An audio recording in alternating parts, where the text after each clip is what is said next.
আজকের এই আলোচনার মধ্য দিয়ে কেবলমাত্র আলোচনার টেবিলেই সবকিছু শেষ হবে আমরা তো মনে করি না।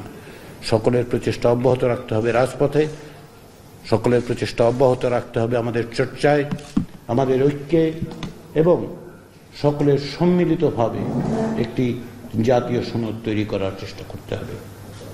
ঐকমত্য কমিশনের লক্ষ্য হচ্ছে এই জাতীয় সনদ তৈরি করা, যাতে করে ক্ষমতার বিন্যাসে পরিবর্তন ঘটে, যেন বাংলাদেশ তার সমস্ত সম্ভাবনা নিয়ে জাগ্রত হতে পারে।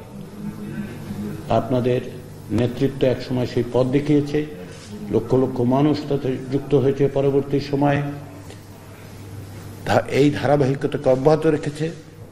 আপনারা নিপীড়ন নির্যাতন স্বীকার করেছেন, বরণ করেছেন। বাংলাদেশের মানুষ তরুণদের নেতৃত্বে প্রাণ দিয়ে যে সম্ভাবনা তৈরি করেছে, আসুন আমরা সকলে মিলে সেই সম্ভাবনাকে বাস্তবায়নের পথে অগ্রসর করি। সেই পথে, সেই প্রচেষ্টায় আমরা সকলে একত্রিত আছি, একত্রিত থাকব, একত্রিত থাকার তাগিদটা আমরা সবসময় জারি রাখব।